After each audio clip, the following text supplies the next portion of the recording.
Sir ఇది internet ఎరా, ఇది డిజిటల్ ఎరా. 24/7 ఇంటర్నెట్లో ఉండాలి, అప్డేట్స్ కోసం చూస్తూ ఉంటాము. అండ్ మనమే అనుకున్నాం ఇందాక లైఫ్ స్టైల్ ప్రాసెస్లు చాలా జరిగాయి. ఏ డిపార్ట్మెంట్ తీసుకున్నా, ఏ స్పెషాలిటీ తీసుకున్నా అందులో అన్నిట్లో మనం వెళ్ళిపోయాం. ఇప్పుడు హై రేంజ్ వైఫై రూటర్స్ వచ్చాయి సార్. లైక్ మనం ఎక్కడ కూర్చున్నా కానీ ఒక 100 మీటర్ల దూరం, ఒక 30 మీటర్ల దూరం వరకు కూడా వైఫై రేంజ్ పెంచే వచ్చాయి. ఇళ్లలో కూడా అది కంపల్సరీ అయిపోయింది. ఎందుకంటే టీవీ నడవాలన్నా సరే మనకు వైఫై రూటర్ కావాలి. How safe are this? అసలు ఇవి ఓకేనా, ఉంచచ్చా? పిల్లల్ని ఎంత దూరం ఉంచాలి వీటి నుంచి?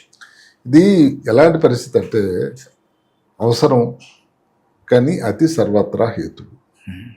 ఇప్పుడు డిజిటల్ యుగమే అనుకోండి, పిల్లలు ముందు భవిష్యత్తు అంతా వాళ్ళదే. డిజిటల్ యుగం తప్పదు. అది అక్కడ ప్రాబ్లం వల్ల ఏమిటంటే ఎంత వాడుతున్నారు సార్ అన్నది ముఖ్యం. ఇప్పుడు ఉదాహరణకు కొన్ని నిర్దేశాలకు ఉన్నాయి. ఒక 5 సంవత్సరాల లోపల పిల్లలకి అసలు ఇవ్వకూడదు. తర్వాత 1 గంట మాత్రమే ఏదైనా స్కూల్ అవసరాల కోసం వాడితే వాడాలి. గేమ్స్ కానీ యాప్స్ కానీ ఇవన్నీ చూడకూడదు. ఆ తర్వాత దగ్గర ఇంకా అవసరం ఉంది 10 సంవత్సరాలు ఉన్నట్టయితే రోజుకు 2 సార్లు, లేదంటే తల్లిదండ్రులకు పర్యవేక్షణలో వాళ్ళని అలౌ చేయాలి. ఇంకా చైనా లాంటి దేశంలో ఒక యాప్ లాంటి క్రియేట్ చేశారు. అంటే ఎక్కువ హద్దు మీరు ఆ గంటన్న తర్వాత అయ్యేసరికి అది బ్లాక్ వచ్చేస్తుంది అక్కడ. ఓకే. ఆస్ట్రేలియా ప్రపంచంలోనే మొట్టమొదటి దేశం దాని బ్లాక్ చేయడం.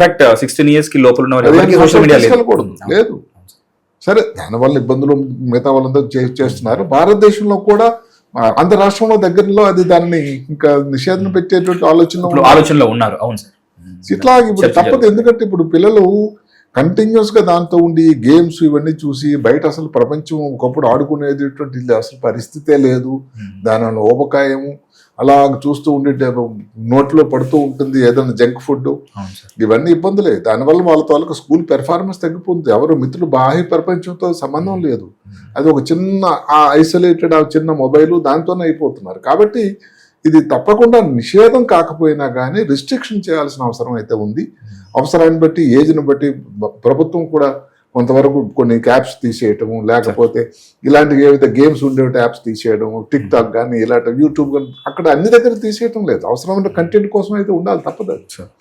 ఇలాంటి కొన్ని ఇబ్బందులు ఉన్నాయి. కాబట్టి వాడకం అన్నది ఎంత అవసరమో దానిని రిస్ట్రిక్షన్ చేయడం కూడా అంతే అవసరం. ముఖ్యంగా ఒక యుక్త వయసు వచ్చి 20 సంవత్సరాల వరకు వచ్చి తాలూకు బాధ్యత తెలుసుకొని వచ్చిన తర్వాత పర్వాలేదు. దాన్ని చేయాలంటే ఇంకొక మాట ఉంటుంది. ఇంటి దగ్గర తల్లిదండ్రులు 2 ఉద్యోగస్తులు, ఒక పక్క ల్యాప్టాప్, ఒక పక్క ఐప్యాడ్ ఉందనుకోండి, పిల్లల సంగతి ఏమవుతుంది అంటే అందరూ మీరు ప్రసాద్ చెప్పేది ఏంటంటే పిల్లలు కానీ తక్కువ టైం చూడాలంటే మనము వారికి మార్గదర్శకులు కావాలి. ఐడలైజింగ్ అంటాం. ఇప్పుడు వాళ్ళ ఎదురు మనం చూస్తుంటే వాళ్ళు చూస్తారు. నేను అందరికీ చెప్తాను, పిల్లలకి ఏదో టీవీ చూడకూడదని చెప్తాను. టీవీ ఏదైనా ఫిట్స్ ఉంది అలాంటప్పుడు టీవీ చూడడం వల్ల ప్రమాదం అని చెప్తాను నేను. మరి దాన్ని చేయాలంటే మీరు కూడా మానేయాలి. ఇప్పుడు మీరు చూస్తూ ఉంటారు, ఏదో సీరియల్ చూస్తుంటారు, లేకపోతే మీరు వార్తలు చూస్తుంటారు తండ్రి, మరి పిల్లలు పక్కన వచ్చి కూర్చుంటాడు, ఎన్నిసార్లు మందలిస్తారు, ఎన్నిసార్లు కొట్టగలరు. ఇవన్నీ ఒక సాఫ్ట్ పాయింట్. ఇది అని చెప్పినంత ఒక రిస్ట్రిక్షన్స్ లేకపోతే ఒక పట్టీ లేదు. డెఫినెట్గా డిజిటల్ యుగంలో ఉన్న పిల్లలు, పుట్టినటువంటి పిల్లలు దాంట్లోనే కంటిన్యూ అవుతారు. ఇంకా టెక్నాలజీ ఎక్కువ అవుతుంది కానీ ఇంకేదో ఆర్టిఫిషియల్ ఇంటెలిజెన్స్ వచ్చింది, ఇంకేదో కొత్తది వస్తుంది, అది ఎవరు ఆపే శక్తి లేదు. దానితో పాటే దానిని ఎంత ఉపయోగకరంగా ఉండేదానిగా మలుచుకొని వారికి ఉపయోగకరంగా చేసేటువంటి మార్గదర్శకం మనం కావాలి. సరే, ఇది పిల్లల గురించి. ఎందుకంటే ఫోన్స్ గురించి మాట్లాడాం. మనకు తెలిసింది హైదరాబాద్లో ఉన్నాం, కాస్మోపాలిటన్ సిటీ, ఐటీ హబ్. మనకి ఎప్పుడు ల్యాప్టాప్స్తోనే ఉంటాం. రూటర్స్ కూడా, వైఫై రూటర్స్ ఎవరైతే ఉంటాయో, high range high frequency wifi Reuters కూడా చాలా దగ్గరగా పెట్టుకొని పనిచేస్తుంటాం. అవి మన నాడీ వ్యవస్థ పైన ఏమన్నా ప్రభావం చూపే అవకాశం? దాని గురించి ఇంకా కంటిన్యూస్గా పెద్ద పరిశోధనలు అయితే రాలేదు. అయితే ఏమిటంటే రూటర్ అనేది జనరల్గా దాని ప్రిన్సిపల్ అల్ట్రాసౌండ్ ప్రిన్సిపల్. అది అందువల్ల ఇంతవరకు అల్ట్రాసౌండ్మైన వైద్యంలో కానీ అసలు అల్ట్రాసౌండ్ చేసేటువంటి క్లోసాల్ లాంటివి కొన్ని వాడడం ఇలాంటివి మేము చేస్తూ ఉంటాం. పెద్ద ప్రమాదం దాని గురించి లేదు. అయినా చాలా వరకు దాని గురించి పరిశోధన మనకు తెలియాల్సి ఉంటుంది. ఒకప్పుడు మాట అనుకోండి, మొబైల్ వచ్చిన రోజుల్లో కొన్నాళ్ళ పాటు అసలు భయం. బ్రెయిన్ లో ఒక పర్టికులర్ ట్యూమర్ వస్తుంది, 8వ నంబర్ నరం ఏదైతే చెవు దగ్గర పెట్టుకోకూడదు ఉంటుకుంటే దానివల్ల వచ్చే ట్యూమర్ వస్తుంది, అక్యూస్టిక్ న్యూరోమా అని. తర్వాత ప్రపంచ ఆరోగ్య సంస్థ వాళ్ళు క్లియర్గా చెప్పారు, ఏదైతే మొబైల్ వాడకానికి బ్రెయిన్ లో ట్యూమర్ రావడానికి సంబంధం లేదు అని. అట్లా రోజులు గడుస్తున్న కూడా దాని తాలూకు సమాచారం ఇంకెక్కువ కొన్ని మన దగ్గర సమాచారం ఉంటే దాన్ని విశ్లేషణ చేసి ఈ వైఫై ఏదైతే మీరు చెప్తున్నారో అంత దగ్గర ఉండి చేయడం వల్ల ఎంత ఇబ్బందులు అంటే మనకు తెలియవలసి. సార్, మనం ఒక పెద్ద ఉపద్రవం నుంచి బయటపడ్డాం, అలవాటు పడి బయటపడ్డాం, అది కోవిడ్. బట్ కోవిడ్ టైంలో కోవిడ్ వచ్చి తగ్గిన వాళ్ళు అండ్ వ్యాక్సినేషన్ తీసుకున్న వాళ్ళు ఎవరైనా సరే తర్వాత చాలా ఫేస్ చేస్తున్న ఒక పెద్ద problem brain fog sir. Focus చేయలేకపోవడం, మెదడు మొద్దుబారిపోయి ఉండడం, ఫోకస్ చేయాల్సిన ప్రాసెస్లో హెవీ కెఫిన్ తీసుకోవడం, డబుల్ డోసేజ్ కాఫీలు తీసుకుంటే కానీ ఒక అరగంట సేపు పని చేయలేకపోవడం, ఇలాంటివన్నీ జరుగుతున్నాయి. అదే పనిగా అంతగా కెఫిన్ తీసుకోవడం వల్ల కూడా యాంగ్జైటీ ఇష్యూస్ వస్తాయని చెప్పేసి అన్నారు. సో మీరు in general like you being top neuro surgeon, మీరు అలాంటి కేసెస్ చూస్తున్నారా? అండ్ ఇన్ కేస్ జనరల్ ఇలాంటివి వస్తే బ్రెయిన్ ఫాగ్ని దూరం చేసుకుని ఎలా? దీనికి ఏమిటంటే దీనినే లాంగ్ కోవిడ్ అంటారు. సార్ అంటే ఏమిటి, ఇప్పుడు 21-22తో అయిపోయింది కోవిడ్. దాని తర్వాత కాన్సిక్వెన్సెస్, కోవిడ్ వచ్చిన తర్వాత ఇంకా 2-3 మాటలు తెలియాలి. ఏమిటంటే ఈ బ్రెయిన్ ఫాగ్ కానీ ఇవన్నీ వస్తుందంటే ఏమిటి, జ్ఞాపశక్తి తగ్గిపోయినట్టు, ముందు చాలా షార్ప్గా ఉండేటువంటి ఏదో గజిబిజిగా ఉండడం, ఉద్యోగంలో సరిగ్గా కాన్సన్ట్రేట్ చేయకపోవడం, లేకపోతే స్కూల్లో కానీ కాలేజీలో కానీ పెర్ఫార్మెన్స్ చాలా డ్రాప్ అయిపోవడం, ఇవి జరుగుతూ ఉంటుంది. బ్రెయిన్ ఏదో ఒక మంచు తెరలాగా వచ్చింది అన్నట్టు. ఏం జరుగుతుంది అర్థం కదా, అలా బ్లాంక్ అయిపోయి ఉంటాం. దానికి ఏంటంటే దానికి అసలు మామూలుగా కోవిడ్నే నిందించక్కర్లేదు. కోవిడ్ లేకుండానే ఎవరైతే గంటలు కూడా సోషల్ మీడియా చూస్తూ ఉంటారో వాళ్ళలో వస్తుంది బ్రెయిన్ ఫాగ్. పర్టికులర్గా రీల్స్ గంటల కొలది చూస్తుండేసరికి దాని ప్రభావం ఏంటంటే తెలియకుండా అప్పుడు డాపమైన్ రిలీజ్ అవుతుంది, చాలా సంతోషంగా ఉంటుంది. ఇంకా దానికి తెలియకుండా అడిక్షన్ అయిపోయి అదే తిరుగుతూ ఉంటాయి రాత్రి అంతా పడుకున్నప్పుడు కూడా. మరి కాన్సన్ట్రేషన్ ఎట్లా వస్తుంది? అందువల్ల ఏంటంటే ఏదైనా టైం డ్యూరేషన్ అనేది దానికి తక్కువ చేయాలి. బ్రెయిన్ ఫాగ్ వచ్చినట్టయితే ఎక్కువగా ఏంటంటే మీరు డీటాక్సింగ్ అంటే కొన్ని అవర్స్ ఆఫ్ వితౌట్ మొబైల్ అని చేయాలి. చదువుకోవడం, రోజుకు ఎక్సర్సైజ్ ఒక 20 నిమిషాలు, పుస్తక పఠనం చాలా ఉపయోగం. ఇలాంటివన్నీ చేసినట్టయితే బ్రెయిన్ ఫాగ్ నుంచి బయటకు వచ్చే అవకాశం చాలా ఇష్టగా ఉంది. నిద్ర చాలా ముఖ్యం, నిద్ర కూడా చాలా ముఖ్యం. దానికి తోడు ఏంటంటే ఇందాక నుంచి చెప్పుకున్నట్టుగానే డిజిటల్ యుగంలో మా మొబైల్ వాడకంగా ల్యాప్టాప్ అనేది సమయం చాలా అవసరం అయిపోయింది. దానిలో మధ్యలో బ్రేక్ ఇస్తూ ఉండాలి. కంటిన్యూస్గా 8 గంటలు 9 గంటలు కూర్చున్నట్టయితే ఆల్రెడీ పులి మీద బుట్ర పడినట్టు కదా, ఆల్రెడీ ప్రాబ్లం ఉంది, దాని మీద ఇబ్బంది రావడానికి ఆస్కారం ఉంటుంది.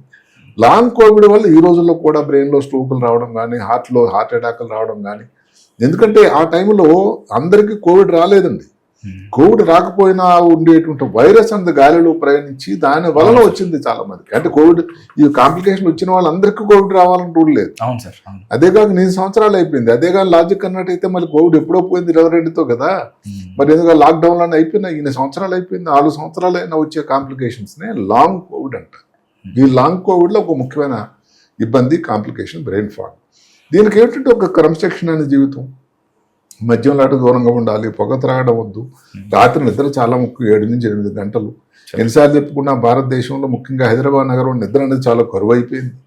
అసలు ప్రపంచంలోనే నిద్రపోతున్న దేశాల్లో 2nd స్థానం, జపాన్ మొదటి దేశం అయితే. అందువల్ల ఇవేంటంటే ఇవన్నీ లైఫ్ స్టైల్కి సంబంధించిన చేసినట్టయితే బ్రెయిన్ ఫాగ్ నుంచి బయటపడడం అనేది పెద్ద కష్టం. ఎక్కువ పడుకున్న ప్రాబ్లమే, తక్కువ పడుకున్న ప్రాబ్లం. ఎక్కువ పడుకుంటే ఉపకాయం వస్తుంది, తక్కువ పడుకుంటేనేమో పర్ఫార్మెన్స్. అందుకే దానికి ఒక లిమిట్ ఉంది. ఎవరైతే యుక్త వయసులో ఉండే 40-45 వరకు ఉన్న వాళ్ళు 8 గంటల వరకు నిద్రపోవాలి. పిల్లలు ఎక్కువ నిద్రపోతారు. ఆ తర్వాత నెమ్మది తగ్గిపోతుంది. మాటకు 60 సంవత్సరాలు వచ్చింది అనుకోండి, వాళ్ళకి 6 గంటలు అయినా సరిపోతుంది నిద్ర, అంతగా నిద్ర పట్టదు. 80 సంవత్సరాలు అయితే ఇంకా తక్కువ అవుతుంది. దానికి చేయాల్సిందల్లా ఏమిటంటే మధ్యాహ్నం న్యాప్ తీసుకోవడం, గటాభాన్ని తగ్గించేయాలి. మధ్యాహ్నం నిద్రపోయి రాత్రి నిద్ర రావాలంటే జరగదు కదండి. అవన్నీ ఏంటంటే ఒక పద్ధతి. ఇప్పుడు మీరు అన్నారు కెఫీను, సాయంకాలం అసలు శాస్త్రం ఏం చెప్తుందంటే 3 తర్వాత తాగకూడదు. మరి మధ్యాహ్నం నైట్ భోజనం చేసిన తర్వాత పోస్ట్ డిన్నర్ టీ తాగే వాళ్ళు ఎంతమంది ఉన్నారు? వాళ్ళు అలవాటు బాగానే ఉంటుంది, మరి దానివల్ల ఇబ్బంది ఉంటుంది. కెఫీన్ అనేది ఏ రూపంలో అయినా, కాఫీ కానీ, టీ కానీ, సాఫ్ట్ డ్రింక్స్ కానీ, ఎనర్జీ డ్రింక్స్ కానీ, ఏదన్నా కానీ కెఫీన్. అవును సార్. అందువల్ల కెఫీన్ అనేది డెఫినెట్గా లిమిట్ ఉండాలి. అన్ని సాయంకాలం 4-3 లోపల 5 లోపల కానీ మీరు కానీ 3 సార్లు తాగిపోయినా పెద్ద ప్రాబ్లం లేదు. అప్పుడప్పుడు 2-3 సార్లు తాగితే కాఫీ మంచిదని చెప్తున్నారు. అందువల్ల ఇవన్నీ సైన్స్ కొంతవరకు లాక్సిటీ ఉంటుందండి. అంటే మనం దాన్ని అదే పట్టుకొని లాగుతూ ఉంటే ఇబ్బంది అవుతూ ఉంటుంది. మొత్తం మీద నిద్ర భంగం కాకుండా ఎక్కువ కెఫీన్ తీసుకోకుండా ఉండేటట్టే ఏదైతే కెఫీన్ ఒక లిమిటెడ్ మోతాదులో ఒక ఉత్ప్రేరకంగా పనిచేసి యాక్టివ్గా చేస్తుందో, డల్గా లేని పరిస్థితి నుంచి లెథర్జీని తగ్గిపిస్తుందో, అదే కానీ ఎక్కువసారి అయితే దానివల్ల బ్రెయిన్ మీద కూడా దాని ప్రభావం వస్తుంది. హర్బ్స్ అండ్ మెడిసిన్స్ ఏమైనా పనిచేస్తాయి లెథర్జిక్గా ఉండకుండా కెఫిన్కి ప్రత్యామ్నాయంగా? హెర్బ్స్ అని కాకపోయినా కానీ ఈ మధ్య కాలంలో ఆరోమా థెరపీ అని వచ్చింది. హెర్బ్స్ గురించి నేను ఎక్స్పర్ట్ని కాను, ఆరోమా థెరపీ అని వచ్చింది. ఆ మధ్యనే ఒక మల్లెపూలు గురించి, దానివల్ల ఇబ్బంది, జాస్మిన్ గురించి ఉపయోగం ఏమిటి అని ఒక వీడియో కూడా చేశాను. డెఫినెట్గా ఆరోమా థెరపీ అనేది మీరు నెంబర్ 352,000 కోట్లు Business దానివల్ల business. అరోమా థెరపీ ఇండియాలో సైజ్ ఎంతమంది దానిలో నిష్ణాంతులు అవుతున్నారు, ఎంతమంది బయట దేశాల నుంచి మన దగ్గరకు వస్తూ ఉన్నారు. Sure. అదే కాకుండా ఈ ఏవైతే అరోమా సంబంధించినట్టు ఈ ఇవన్నీ కూడా సెకండ్ పొజిషన్ భారత్ ప్రపంచంలో మన దేశం నుంచి. ఓకే సౌత్ దేశ రాష్ట్రాల్లో ఉండేటువంటి ఇప్పుడు ఆంధ్ర కానీ, తమిళనాడు కానీ, కర్ణాటక కానీ చాలా పేరెన్నికైనటువంటి రాష్ట్రాలు. సో అరోమా థెరపీ అదే కాకుండా స్లీప్ కోసం వాడే మెడిసిన్ అనేది దానిలో వాడే ఎయిడ్స్ ఇవన్నీ ఎంతమంది నిద్ర లేకపోవడం, మెలనిన్ ఓవర్ ది కౌంటర్ దొరికేస్తాయి.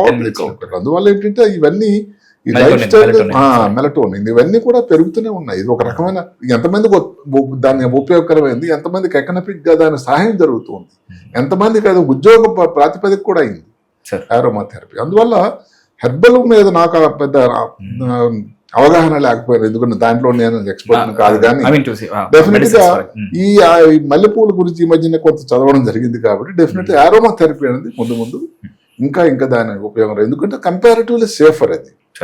పెద్ద కాంప్లికేషన్ ఏం కాదు, ఎక్సెప్ట్ ఏదో కాన్సన్ట్రేటెడ్ దీంట్లో ఉంటే ఏదో స్కిన్ బర్న్ లాగా రావడం కానీ, లేకపోతే ముక్కులో బర్న్ లాగా రావడం కానీ జరుగుతూ ఉంటుంది. కొంతమందికి ఎలర్జీ వస్తుంది తప్ప ఎక్కువ శాతం అది సేఫ్. అంటే ఎవరైనా కొంచెం మంచి దానిలో కొంచెం ఎక్స్పర్ట్లు ఉండే వాళ్ళ తాలూకా పర్యవేక్షణ జరుగుతుంటే ఇబ్బంది ఉండదు. సార్ ఇన్ జనరల్ 20s లో ఒక రకమైన లైఫ్ స్టైల్కి అలవాటు అయ్యి smoking, drinking, other things like మాదక ద్రవ్యాలు అవన్నీ తీసుకున్న తర్వాత ఒక స్టేజ్ తర్వాత సడన్ గా మానేస్తారు సార్.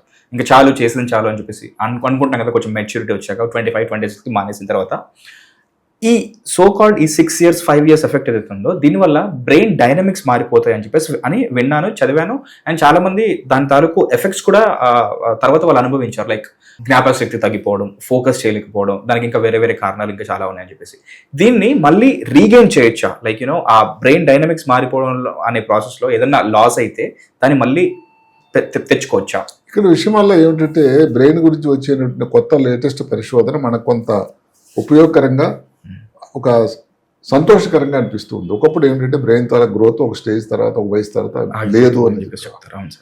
ఇప్పుడు ఒక కొత్త కాన్సెప్ట్ వచ్చింది, న్యూరోప్లాస్టిసిటీ అని. అంటే మనిషి భూప్రమండలంలో ఉన్నంత వరకు కూడా బ్రెయిన్ తాలూకు కొంతవరకు గ్రోత్ జరుగుతూనే ఉంటుంది. సరే 40 సంవత్సరాల వరకు ఉన్న గ్రోత్ లాగా ఉండకపోవచ్చు 80 సంవత్సరాలు, కానీ అప్పుడు కూడా జరుగుతూ ఉంటుంది. అంటే ఏమిటి, అప్పటికున్న పరిస్థితులకు అనుగుణంగా మెదడు తాలూకా రూపురేఖలను పనితనాన్ని మార్చుకునేటువంటి శక్తిని న్యూరోప్లాస్టిసిటీ అంటారు. ఇప్పుడు మనం ఇప్పుడు పిండి చేశారు వాటర్ పోసి, దాన్ని చిన్నపిల్లలు చూడండి రకరకాల బొమ్మలు చేస్తూ ఉంటారు. ఆ మాదిరి బ్రెయిన్కి ఆ శక్తి ఉందట. అందువల్ల ఏంటంటే అయితే అలవాట్లు అన్నది ఏదైనా ఏ ప్రపంచంలో ఎక్కడ దేశంలో కూడా మద్యం సేవించడం కానీ, పొగ త్రాగడం కానీ, లేకపోతే ఊబకాయలు ఇవన్నీ కానీ, నిద్ర తక్కువ అని కానీ డెఫినెట్గా అవి హేతుదాయకాలు, అవన్నీ మంచివి కానే కాదు. అయితే ఎప్పుడన్నా బెటర్ లేట్ దాన్ నెవర్, ఎప్పుడన్నా ఆపేసి దానివల్ల మంచి జరుగుతుంది, దాని ఉపయోగం. అయితే ఎంతవరకు జరిగింది డ్యామేజ్ దాని నుంచి మనం పూర్తిగా రిట్రీవ్ చేయగలమా, దాని నుంచి పూర్తిగా ఏదైతే లాస్ట్ గ్రౌండ్ రికవరీ చేయగలమా అన్నది ఎంత సివియర్ గా. మనకు బింజ్ డ్రింకింగ్ తాగారు అనుకోండి, బింజ్ అంటే తెలుసు కదా, అదే దానివల్ల ఒకసారి బ్రెయిన్ డ్యామేజ్ అయిందంటే రికవర్ అవడానికి ఆస్కారం తక్కువ ఉంటుంది. ఏదో అప్పుడు once in away so called social drinking అనుకోండి, కొంత పర్వాలేదు.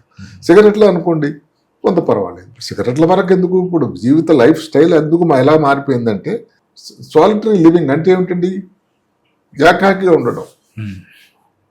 అంటే ఎంత ఇబ్బంది అయిపోయింది అది. అందరూ అసలు శాస్త్రవేత్తలు ఏం చెప్తున్నారంటే రోజుకి 12 అంటే 1 డజన్ సిగరెట్లు కాలిస్తే ఎంత ప్రమాదమో, లోన్లీనెస్ అన్నది అంత ప్రమాదం. ఇన్ఫాక్ట్ ఒకే చోట గంట సేపు కూర్చున్నా కూడా ఇట్స్ ఈక్వల్ టు స్మోకింగ్. అది లోన్లీనెస్ కింద రాదు. లోన్లీనెస్ అంటే ఎవరితో కలవలేకపోవడం, ఒక్కరే ఉండడం. పిల్లలు ఎక్కడో అమెరికాలో ఉన్నారు, భార్య చనిపోయింది, లేదా భర్త చనిపోయాడు, మీరు ఎక్కడో ఉన్నారు, ఎవరితో మీరు కమ్యూనికేషన్ లేదు, ఒక్కరే ఉండేసరికి దానివల్ల వచ్చేదాన్ని లోన్లీనెస్ అంటారు. అంటే దీనిని సెడెంటరీ లైఫ్ స్టైల్ అంటాం, అది లోన్లీనెస్ కింద రాదు. కాబట్టి లైఫ్ స్టైల్ రోజులు మారిపోతూ ఉన్నాయి. ఇప్పుడు మనకి ఆంధ్ర ప్రాంతంలో వెళ్తూ ఉంటే పిల్లలందరూ ఎక్కడో అమెరికాలో ఉండి అసలు చాలా ఇళ్ళు తాళం పడి ఉంటుంది. అందరూ సిటీకి వచ్చి సెటిల్ అయిపోయారు. ఊళ్ళలో అసలు ఎంతోమంది ఇళ్ళు లేరు. అందువల్ల భౌగోళిక పరిస్థితులు మారుతూ ఉన్నాయి, పరిస్థితులు మారుతూ ఉన్నాయి, సమాజం మారుతూ ఉంది. దాన్ని బట్టి ఏమిటంటే కొంత మార్పులు వస్తూనే ఉంటాయి. అంతే 30 సంవత్సరాల క్రితం ఎక్కడో విజయవాడలో చిన్న పల్లెలో అంత హ్యాపీగా ఉండేది, సంక్రాంతి కలుపుకుంటేవారని ఈ రోజు ఉండడం కష్టం కదా. తప్పలేదు, మరి జీవితం మారిపోతుంది. దానికి అనుగుణంగా మంచి విషయాలు మనం అవగాహన తీసుకోవాలి. సోషల్ మీడియా ద్వారా కానీ, మీలాంటి ఛానల్ ద్వారా కానీ అందరికీ మంచి జరగాలని కోరుకోవాలి. హిట్ టీవీ యాప్ ఇందులో short news, live news, entertainment shows, movies, digital magazines తో పాటు మీ జిల్లా వార్తలను కూడా ఫ్రీగా చూడొచ్చు. ఇంకెందుకు ఆలస్యం, వెంటనే హిట్ టీవీ యాప్ ని డౌన్లోడ్ చేసుకుని ఫ్రీగా ఎంటర్టైన్మెంట్ పొందండి. Hit TV app. Hit TV app. Please download Hit TV app. Hit TV యాప్ని ఫ్రీగా డౌన్లోడ్ చేసుకొని ఎంజాయ్ చేయండి. మీకు నచ్చిన ఎంటర్టైన్మెంట్ కోసం హిట్ టీవీ యాప్ ని ఫ్రీగా డౌన్లోడ్ చేసుకుని ఎంజాయ్ చేయండి. హిట్ టీవీ యాప్ని డౌన్లోడ్ చేసుకుని ఆస్వాదించండి, ఆశీర్వదించండి. ఇంతమంది సెలబ్రిటీలు హిట్ టీవీ యాప్ ని డౌన్లోడ్ చేసుకోండి అని చెప్తున్నారంటే ఎంత మంచి యాప్ ఆలోచించండి.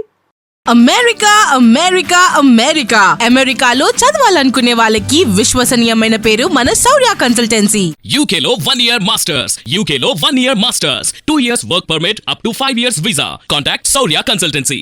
Contact 89851 89851.